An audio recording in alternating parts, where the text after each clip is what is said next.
estudios históricos. Tú sabes que yo soy un historiador frustrado.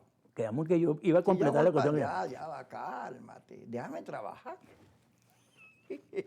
Mira, en las redes están varios discursos de Medina. Yo nunca había visto a Medina. O sea, yo cuando nací en Medina tenía años. ¿Qué había pasado? Entonces aparece Medina cuando el 50-50, cuando se logra cuando él sube las regalías petroleras, los impuestos. Y entonces él aparece ahí tirando unos discursos y va a Washington. Él va a Washington a explicar. Se reúne con Roosevelt. Sí, con Roosevelt. Y cuando él habla del país democrático, de un gobierno democrático. Medina hablaba, no tenía presos políticos, plena libertad de expresión, un clima de entendimiento. Claro, le tocaba salir su periodo. Y ahí ocurrió que Pérez Jiménez, que era muy inteligente, el primero en notas en Perú y en los Estados Unidos, donde se formó, él había descubierto que Venezuela era un país muy atrasado, muy agrario, y él pensaba vio el espacio de una Venezuela como la que él construyó. Pero yo estoy seguro que hay los gringos que no les gustaba la postura de Mina, que en esa época, tú mismo la acabas de escribir, era muy avanzada, muy avanzada. Yo creo que los gringos, como que le dijeron a Pérez Jiménez, hay varias tesis al respecto, dijo, túmbalo. Y claro, lo tumba, pero después los adecos se alzaron, entonces los adecos eran como los chavistas, la revolución de octubre, y empezaron a hacer cosas, y entonces los gringos volvieron y dijeron, mira, túmbalos. Y yo creo que no es que los Estados Unidos no se han metido en Venezuela, siempre se han metido, y su interés fundamental es el petróleo. Y con eso te doy pie, porque estabas hablando de eso, para que te metas en la tercera conclusión que tú sacas. Bueno, precisamente hace poco hicimos un simposio, un seminario, mejor dicho, ahí en la sede del movimiento LAPI, y reunimos unos estudiantes universitarios, y uno de los temas que vimos fue precisamente el tema de la ley de hidrocarburos, la reforma de la ley de hidrocarburos de Medina de 1943. Es paradigmático, es emblemático lo que sucedió ahí, sobre todo teniendo en cuenta que se hicieron unas profundas reformas, sobre todo en la participación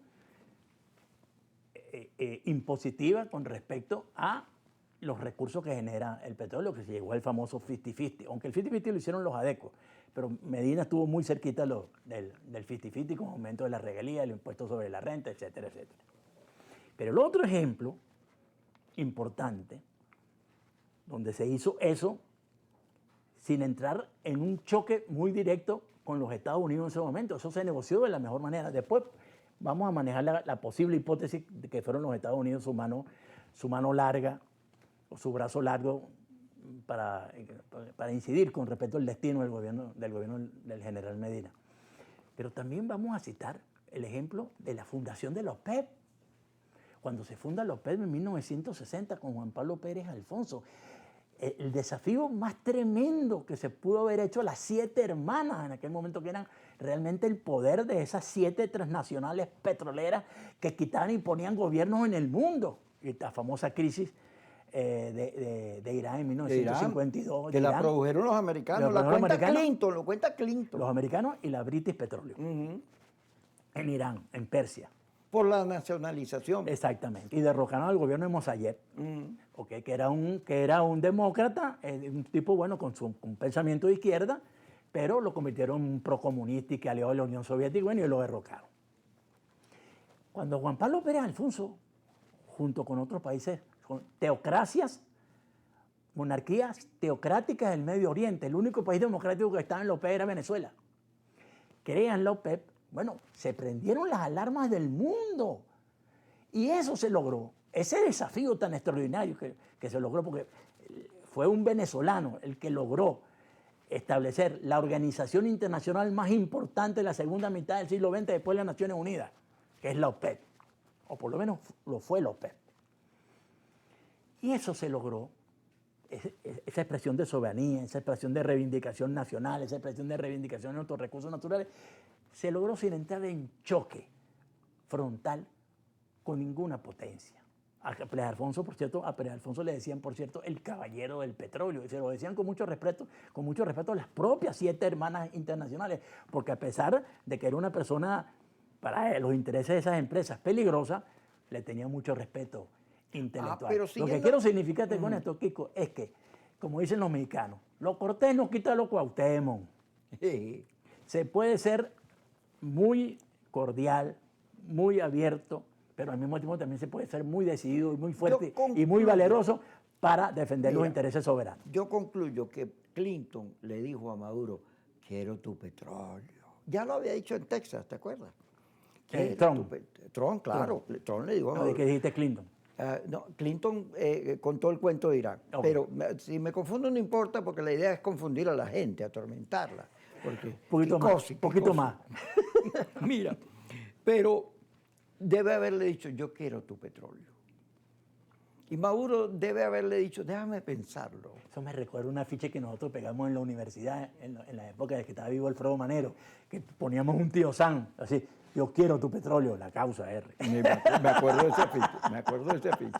Porque, fíjate, Trump, que tiene una política que si le da resultado lo de Ucrania, lo del Medio Oriente, un día sí y un día no, pero digamos, es un esfuerzo importante para la paz. Si él logra Ucrania y sale del conflicto de Venezuela, no solo demostrando fuerza por la movilización militar, sino en la solución, Trump pasa a ser un personaje de la historia. Y es posible que su percepción interna cambie porque tiene éxitos. Ahora, Y se gana el premio Nobel de la Paz el ay, año que sí, viene. no, y tiene razón, no, ese es un premio Nobel justificado, porque tú no le puedes dar premio Nobel a una persona que lo que está pidiendo es guerra, Así es, muerte, así es, estaría invasión, estaría tiro. justificado, sería merecido. Claro, sí, sería merecido. Ahora, fíjate, él se reúne Como con el de Kissinger o como el de Obama. Claro. Él se reúne con el alcalde, este alcalde que es de todo, musulmán, izquierdoso, de todo. Y ese bicho es comunista, le cae encima. Después se reúne con él.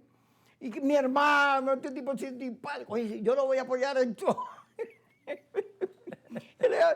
Claro, cuesta, como nosotros no vimos en Estados Unidos, nos cuesta entender estos juegos que él tiene. Pero sí, Trump es un tipo inteligente, no es un cualquiera. Cuando regresemos, cualquiera soy yo. Así que no se vaya.